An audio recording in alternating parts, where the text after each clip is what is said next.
Yeah.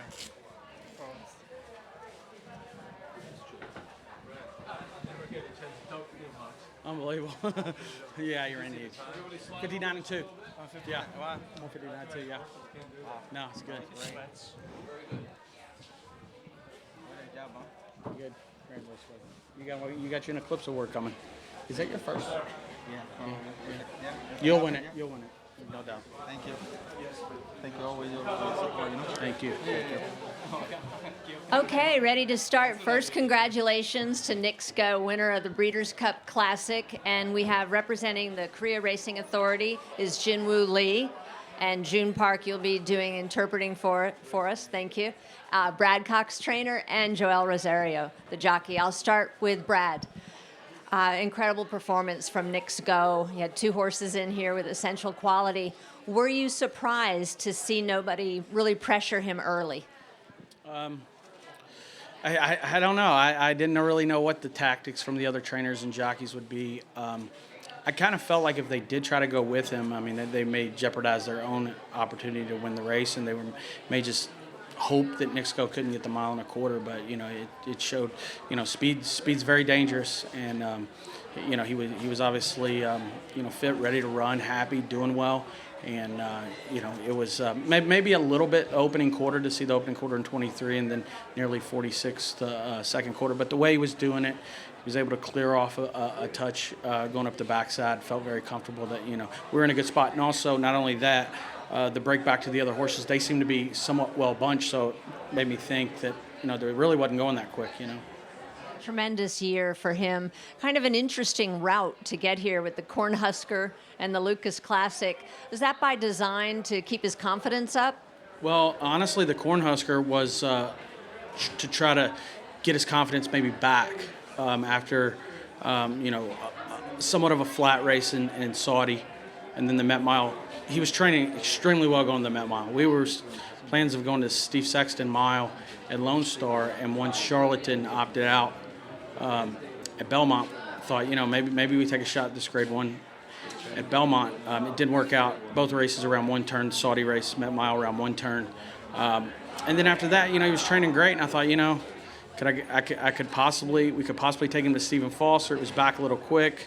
Thought, let's run him on a track like Prairie Meadows, where a little bit of a shorter stretch, speed favoring track, mile and an eighth. We've had some success up there with some other horses in the past, and thought it would be a good opportunity to just kind of find out where we were with him. He ran an incredible race. Joel did a great job. He received good figures out of it, and it set us up well for the Whitney. Lucas Classic, kind of the same thing. That was what we were kind of mimicking. Was I don't want to use the word soft race, but say a grade 3 for a prep for a grade 1. It was Cornhusker Whitney, and we come back Lucas Classic, Breeders' Cup Classic, and it worked out. Best laid plans and worked out great today. Jinwoo Lee, congratulations. This horse has taken you on an incredible ride all around the world, but now on the biggest world stage and the world's richest race here in America, the Classic. 세계가 지금까지 오면서 아주 많은 경주들을 뛰었는데 그중에 이제 지금은 이제 월드 클래스에서 우승을 했는데 소감이 어떤지 정말 제일 큰 경기이겠잖아요. 지금까지 한 경기. 네, 매우 기쁩니다. 닉스고 3세 때 많이 고전해가지고 힘들었었는데 4세 들어서 콕스 조교사에게 옮기면서 잘 뛰기 시작했습니다. 그래서 올해도 1800m를 4번 이기면서 좋은 성적을 낸 것 같고, 브리더스 클래식은 연초부터 계획했던 거고, 브리더스 클래식에 가기 위해서 사라토가에서 열리는 빅트니 스테이크스에서 우승을 목표로 했습니다. 그게 잘 맞아떨어져서 브리더스 클래식에 오게 됐고 좋은 성적을 거둔 것 같습니다. He said he's extremely pleased with the result today. He had been, the rough time when he was 3 years old, but we overcome the hard year, and then turned the corner, then it become the special horse. And actually, the winning the Breeders' Cup was the ultimate goal at the beginning of the year, and we achieved that wins, so he can be happier than this, and he want to thank you to everybody. Yeah. All right, and Joel, I'll get to you, and then we'll open it up to the press for questions. Just take us through the ride on this horse. Were you surprised how quickly he left the gate and that nobody really went to pressure you? Yeah, he's very quick. I mean, he's very fast, and then he just exactly did like he always do. He broke there very, very sharp, and then I just go ahead and, like Brock told me, just let it, just let it do his thing. He's there, and then, man, he was just speeding. The faster that he was going, he was speeding faster. He looks like he's just very comfortable out there when he's out on the front like that. Yeah, he was very comfortable. He looked like he was really enjoying what he was doing up there. I can see his ear, he so relaxed, so calm, and then he's an unbelievable horse. All right, questions? Hey, Brad. Bryce Miller from the San Diego Union Tribune over here. Sorry. Congratulations. Decades from now, when you try to explain to grandkids or whoever in your life what your life was like between the last Breeders' Cup and this Breeders' Cup, how will you explain that to them? Well, hopefully they'll be able to show them some win photos. It's training horses. I mean, it's demanding. I kind of relate it to maybe coaching a Major League Football team or something, or a Major League Baseball team. You're really just kind of always under the gun. You always have to be ready to perform, or have the horses ready to perform, and you're always moving forward. So we don't, I honestly don't. I always say you get to celebrate for about 15 minutes, maybe 30, and then it's always back to work. So it's a demanding job, but hopefully we're leaving a legacy. I've got two boys that are involved, and someday they may train, and I don't know. When I started, I said I want to train forever. We'll see how it goes, but hopefully we're setting up something for one of my boys at some point to take over someday. You said you limit yourself to 15 to 30 minutes of celebration. Can the coach at least have the rest of the night off? Well, I don't know. I have to go back and check. I have to check the horses and make some calls tonight. So we're kind of always doing something, but we'll enjoy this, and it'll definitely be back to work in the morning. Bobby Yall from Blood Horse. For Joel, a couple of questions. How surprised were you to be clear on the backstretch in this race, given that there was some talk of so much speed in the race? Yeah, he's super fast, and he broke there really well, and I know he can go fast, so I feel pretty confident in that point. And I know when they were far away from me, I know how fast he is, so I kind of just trying to, ride him from where he was. How'd you feel turning for home?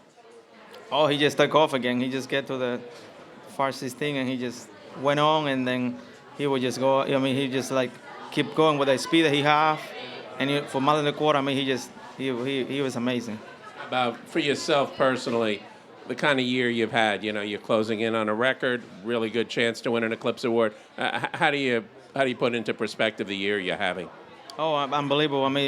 Thanks to other people, Brad, been giving me a lot of opportunity. Also, a lot of other trainers, and the great agent that I have, Ron Anderson. That helped me, and thanks for all the people that really supporting the sport, and then thanks for letting me, having the year that I have.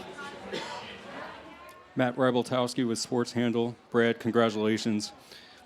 If you look at this race tactically, it was almost a carbon copy of the 2004 Classic won by Ghost Zapper. When all's said and done, how would you compare Knicks Go to the Ghost Zappers, the City of Lights of the world that won big races at multiple distances? It's funny you asked about Ghost Zapper, because I was a big fan of Ghost Zapper. Like you said, he was a very good horse going 7/8.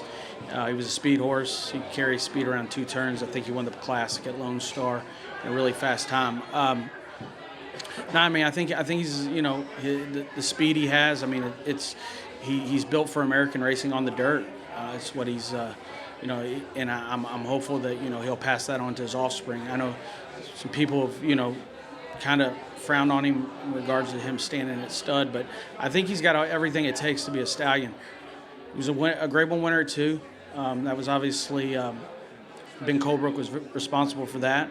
He did a great job with him. He was a Grade 1 winner at 4, 5, no Lasix. He's traveled around the world, and he's a very tough, durable horse. He's extremely sound.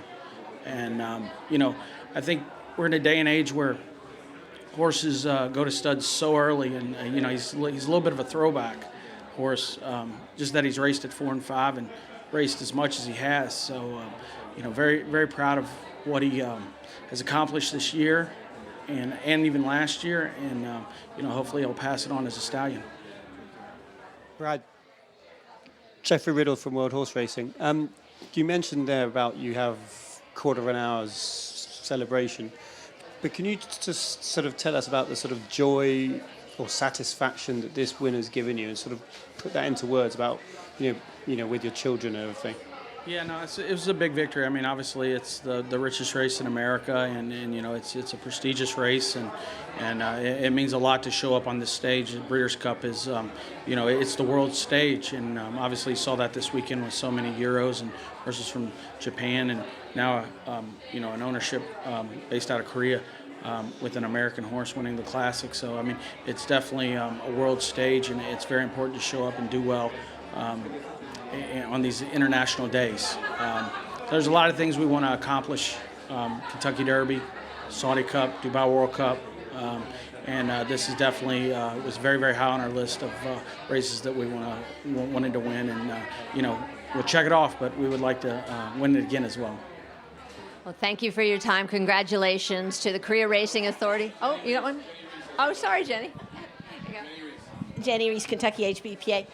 Brad, could you put in the context, you had some other horses that came into this Breeders' Cup that seemed like they were doing great. I know you were thinking, expecting some big performances. In that context, I mean, it had to have been kind of a disappointing Breeders' Cup for you until this race. Just if you talk about that. Yeah, for sure. We had a little bit of a rough day yesterday with 2 fillies in the juvenile turf.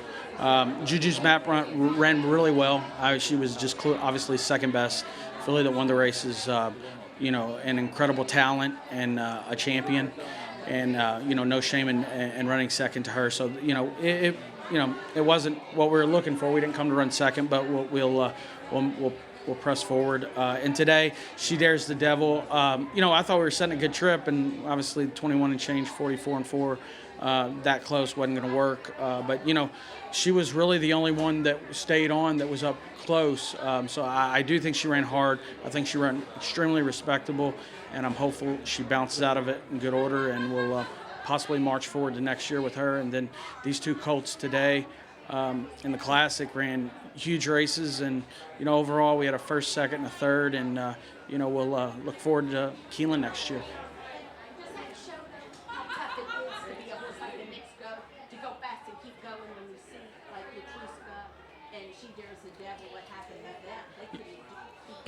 Yeah, no, for sure. I mean, with what he was able to do. I mean, now obviously the disc staff, those horses were pressing each other pretty good up front, and they went a little bit quicker. But overall, it does show what Knicks Go's talent, ability, and class prevailed today. Thank you all very much for your time, and congratulations. I promise, I got you. I'll get you a good offer, man. Yeah. Okay, I'll see what I can get you. Aquí mismo, Thanks, Alicia. Thank you very much. Thank you for your time. Thank you. Thank you. We already reached out today. Thank you very much. Sé que ha montado mucho caballo bueno, caballo velocita. Yeah, I think we have. I'm sorry. I think probably have like 120.